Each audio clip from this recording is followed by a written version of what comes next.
Welcome back to my channel, Rudy and Stitch. Now, may bago na naman tayong tutorial for today. But before we start, please don't forget to subscribe to Rudy and Stitch and like our video. If you have any requests, comments, suggestions, don't hesitate to leave a message on the comment box. So, ngayon ang gagawin nating project, since summer na, gagawa tayo ng summer mesh short. Now, gagamitin natin lang dito ay in the field yarn. So, kunin ang measurement gamit ang tape measure. So, ang kukunin nating measurement ay dalawa lang. Ang width ng hips and then ang leg hole o yung thigh part. Okay, so kapag nakuha nyo na yung hips measurement, kailangan yung i-divide sa 2.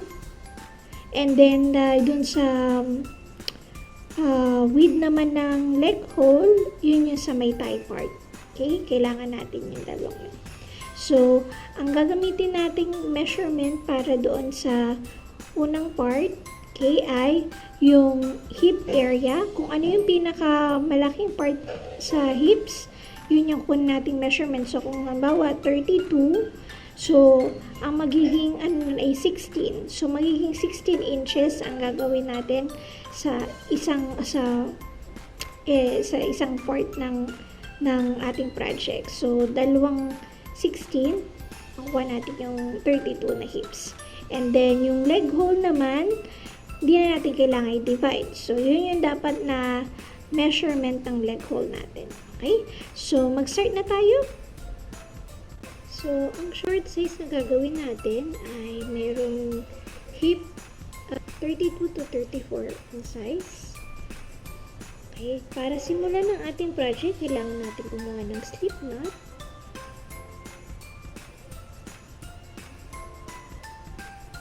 And then, gagawa tayo ng 112 chains.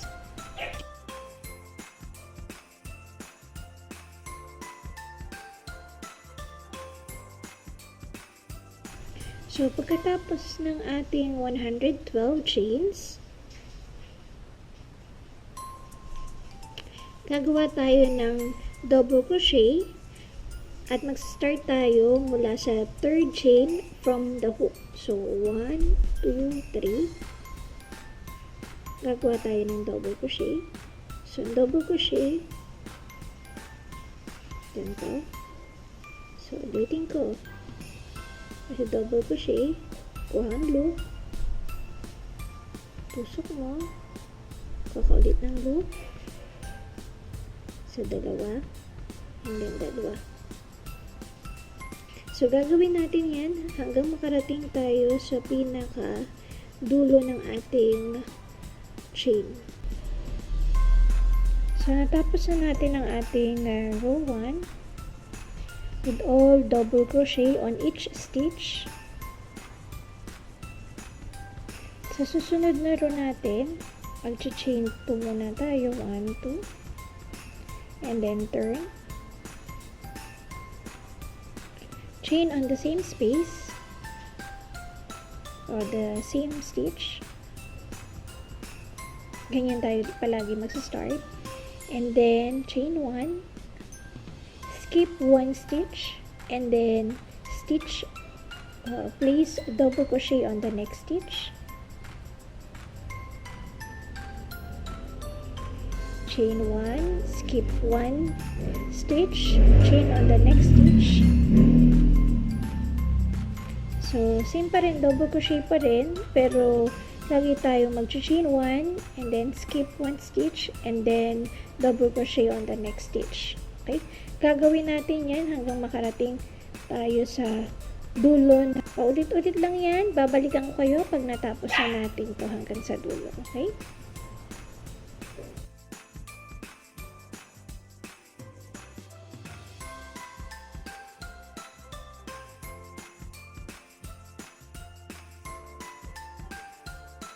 So, natapos na natin ang ating second row. So, ang ginawa nating stitch sa second row natin, gagawin pa natin siya ng 18 more times. So, meaning hanggang row 20, ganito ang gagawin nating stitch. Okay?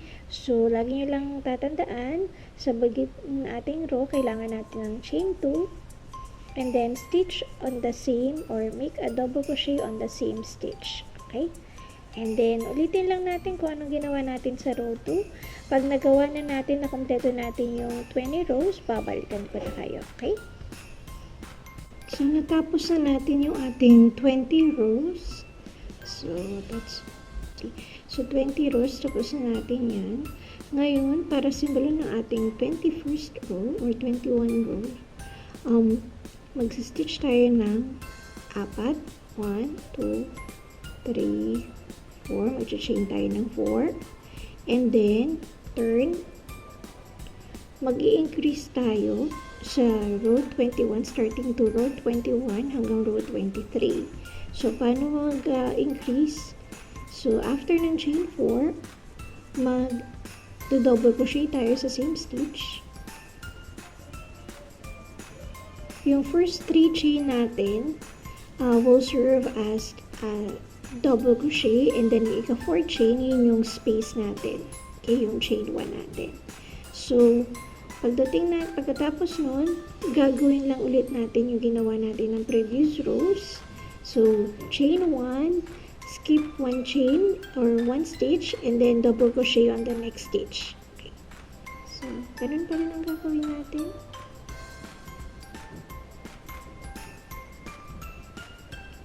That's hanggang makadating tayo sa pinakadulo.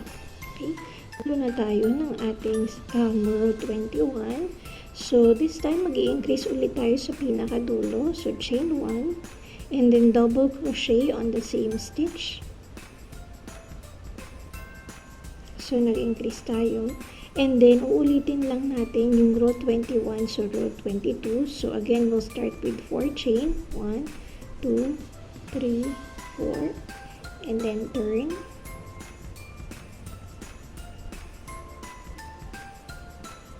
And then, double crochet on that same stitch.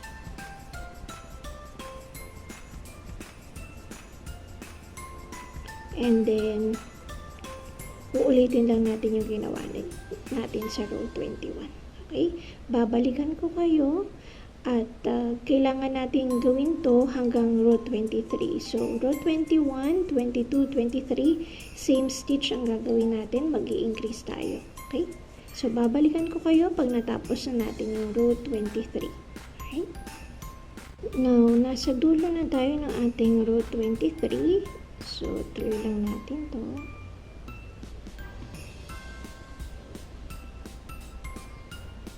And then, yung last na stitch dito ay yung ika-third chain natin. Kasi yung 4th chain dito, yun yung chain 1 sa pagitan. So, another chain 1. And then, doon tayo mag-stitch. 1, 2, 3 sa ika-third chain ng previous row. And then, double crochet. And then, dahil increase to, isa pa ulit chain 1, and then another double crochet on the same stitch. Tapos na natin ating row 23. So, kung makikita nyo, nag-increase tayo from row 21, 22, and 23. Okay? Ngayon, sa row 24, magsa-start tayo ng chain 10. Okay, yan natin first 10 chain, and then additional 2, 1, 2, so 12. And then, third chain from the hook, magdo-double crochet tayo.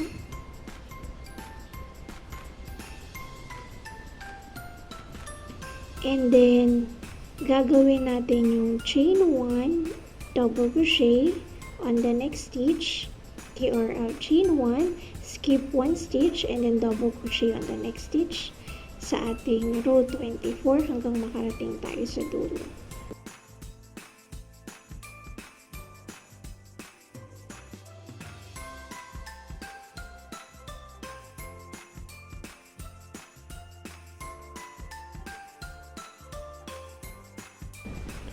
So, ulit-ulitin lang natin yan hanggang makarating tayo sa pinaka-last stitch na ating row 24.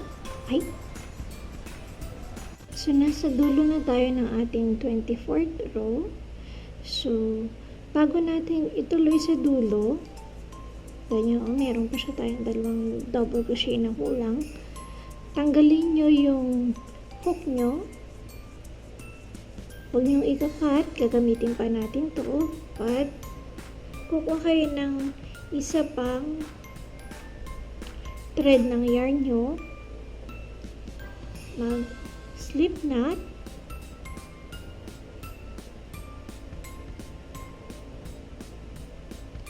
And then, ang gagawin natin ay mag-chain 10 tayo doon sa pinaka-last na double crochet. So, kung naalala nyo itong chain 4 na to, ito ay isang double crochet at yung chain 1. So, doon sa third chain, slip stitch natin to. And then, mag-chain tayo ng 10. So, and then, ilock. So, pagkatapos nun, idiretso natin yung ating stitch.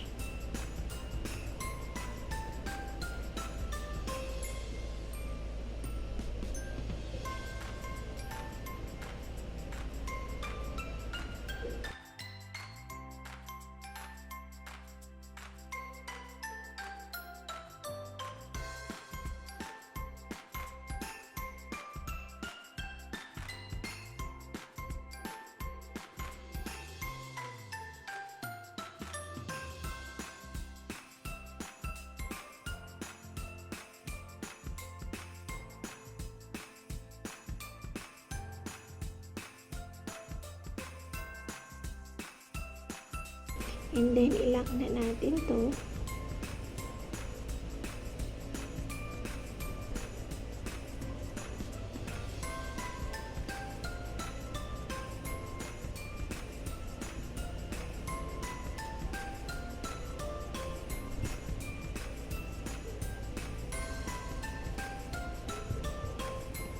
After that, magsi-single crochet tayo sa buong paligid nitong side na to. So, mula dito hanggang dito, magsi-single crochet tayo. Same din dito sa side na to. So, itong buong side na to, isi-single crochet natin yan hanggang doon sa dulo. So, ngayon guys, natapos na natin yung both sides na single crochet. So, kumakita nyo single crochet and then ganun din sa kabilang side. Make sure na gagawin nyo yung single crochet na magkagayang side. So, kung dito nasa labas to, ganun din nasa labas din to. So, ganyan. So, dahil natapos na natin itong isang piece na to, gagawa pa tayo ng isang piece na ganito din ang pattern. So, kailangan nyo munang gumawa bago natin gawin yung leg hole. At ang gagawin ko, magkaibang color ang bawat side ng right at saka left leg as a design. So, gumawa na ako ng kabilang side. So, white and medyo bluish black tong isa. Now, gagawin natin kung ito ang ibabaw natin o ang nasa labas natin. So, ganyan din dito sa kabilang side, i-stitch natin siya ng magkaharap yung parehong harap o parehong likod. So, ganyan siya. Maglalangki ulit tayo ng single crochet sa bawat stitch para i-stitch together tong white at saka black side dito sa dalawang side. So, make sure yung dalawang side lang ang lalagyan nyo. Ito open to. Okay? Mamaya natin siya gawin. Itong both side lang na to ang gagawin natin. Itong side na to. Stitch natin together. And then, ito din. So, stitch together using single crochet on each stitch. Okay? So, babalikan ko kayo kapag natapos ko na silang stitch together. Okay?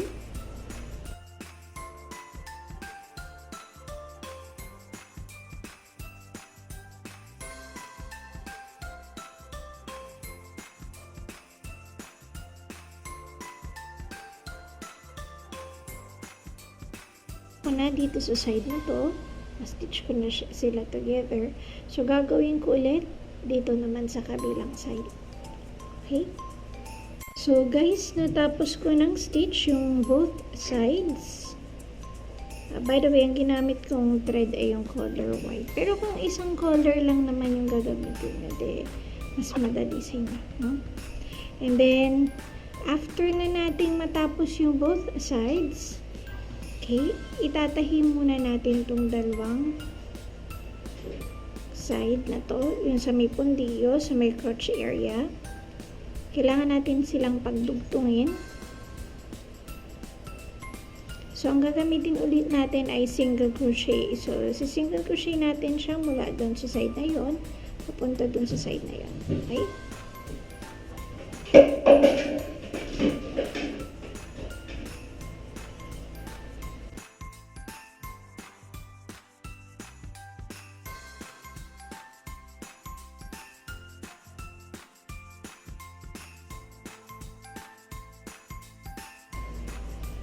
So, once na pagdugtong na natin yung crotch area, ang gagawin lang natin ay magsistitch tayo ng double crochet, chain 1, and then double crochet on the next stitch. Okay? So, ito na yung magiging leg hole natin. Kung makikita nyo, form na yung short, pero medyo habaan natin dito. So, gagawa tayo ng 8 rows ng stitch na double crochet, chain 1, skip 1 stitch, and then double crochet on the next stitch. So again, mag-chain 4 tayo, 1, chain 3, and then double crochet on the next stitch. So ito, i-consider natin siyang isang stitch lang. Dito tayo. Chain 1, double crochet on the next stitch.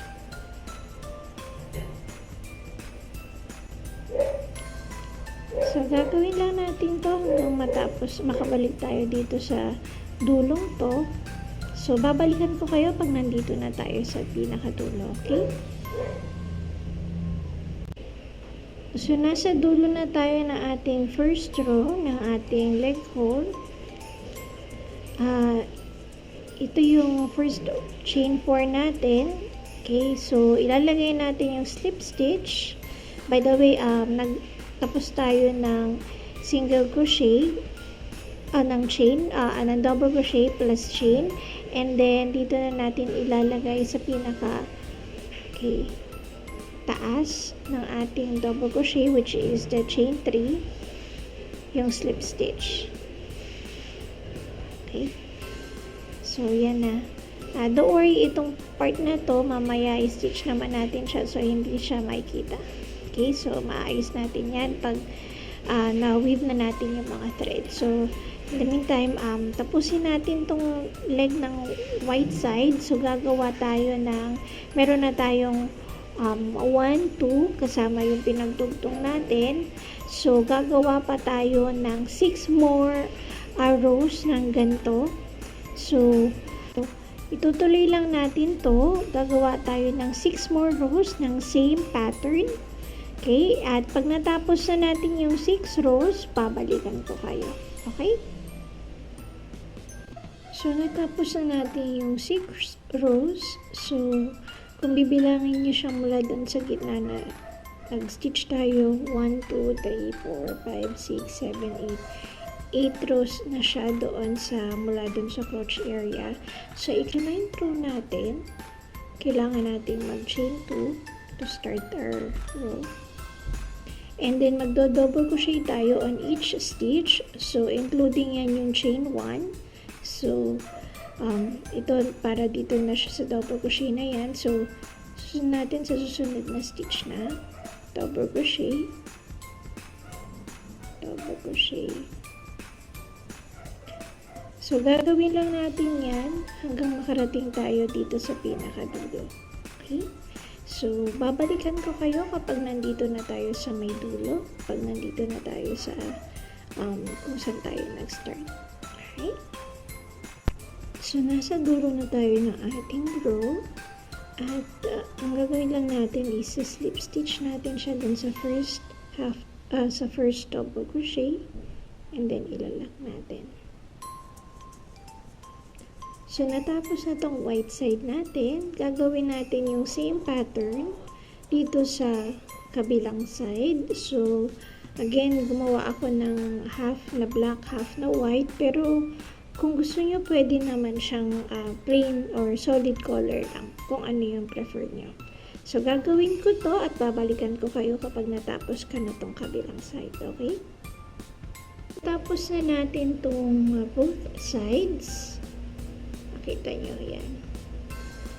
Tapos na natin pareho. So, ngayon, dito naman tayo sa taas. Ang waistband na gagawin natin ay 3 rows of double crochet on each stitch. Pero itong gitna, pareho sa unahan at sa likod, i-decrease natin yan. So, meaning, mag-decrease tayo. So, yung dalawang double crochet pagsasamahin natin. Papakita ko sa inyo kung paano natin gagawin yan.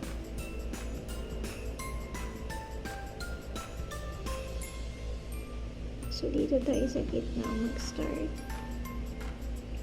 Slip stitch muna natin. So, slip stitch muna natin doon sa first. Kahit sang part yan, pero ako pipiliin ko dito sa gitna. And then, double crochet. Now, magdi-decrease tayo ng double crochet dito sa pinakagitna muna. So, yan. So, yung normal na double crochet usually, pero sa halip na i-close mo agad siya, kukuha ka ulit ng isang loop, and then, ilalagay mo doon sa second stitch, and then, papasok mo sa dalawang loop. Ngayon, may tatlong loop ka na sa hook, ipapasok mo lahat doon sa susunod. So, yan yung decrease natin. And then, moving forward, double crochet ulit. At doon sa gitna dito, magdi-decrease ulit tayo ng isa. Gawin ulit lang natin yung ginawa natin dito sa part na to. 2 double crochet together. And then, double crochet on each stitch hanggang makabalik tayo dito. So, pakita ko sa inyo.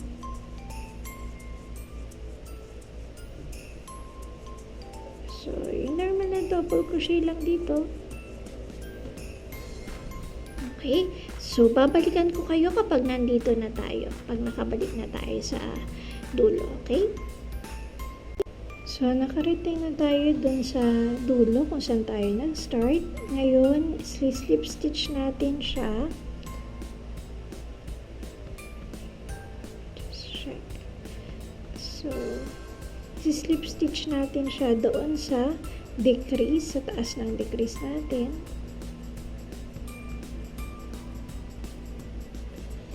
And then, yun ulit ang gagawin natin. Yung nasa gitna, decrease tayo. And then, the rest, likod at harap yan, decrease tayo sa gitna. And then, same pa rin, double crochet on each stitch sa ibang mga chains or mga ibang stitch. Paikot yan. And then, gagawin natin to ng 2 more times. Okay, so, nagawa na natin yung first row. Then, second and third row, same pa rin ang gagawin nating stitch. So, babalikan ko kayo kapag natapos ko na yung 2 rows. Okay?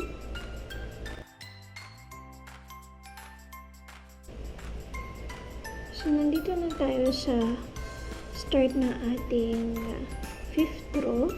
At gagawa na tayo ng ruffles. So, gagawin natin, magsaskip tayo ng 2 stitches. 1, 2. Sa ikatlong stitch, maglalagay tayong 8 double crochet. 1,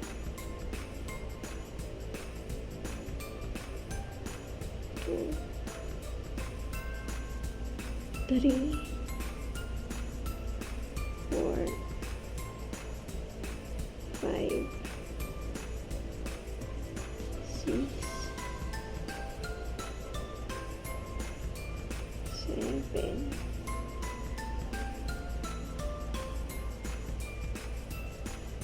Okay. And then after ng 8 stitches or 8 double crochet, magsiskip tayo ng 2 stitches. So 1, 2. Sa pangatlong stitch, magsisingle crochet tayo. And then, magsiskip ulit tayo ng 2 stitches. Sa pangatlong stitch, maglalagay ulit tayo ng 8 double crochet. So, yun lang magiging pattern natin hanggang mabuo natin ang row na to at makabalik tayo dito sa pinag-startan natin. Babalikan ko kayo kapag natapos na natin to. Okay? Tapos ko na yung mesh short natin. Yung last na ruffle. Ito yun. And then, nag-slip stitch lang ako doon sa pinaka starting stitch natin o dun sa kung saan tayo nag-start. Ayan siya. Saan nakita niyo? Now,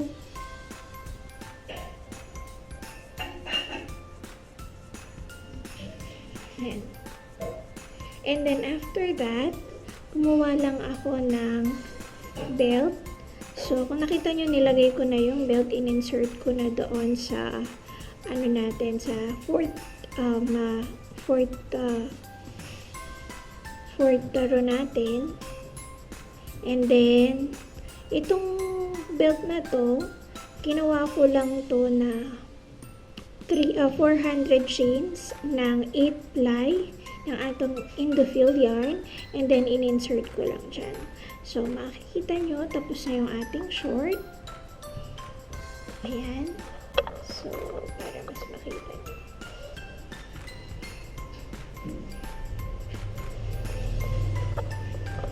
So, tapos ng ating mesh short. And may ka-partner to. Next tutorial natin, gagawin natin yung top ng ating summer bikini. Okay? So, yun na. Tapos na ating tutorial for today. I hope you like it. Please don't forget to subscribe and like our video. And if you have any comments, suggestion, any requests, don't hesitate to leave a message on the comment box. Okay? Thank you!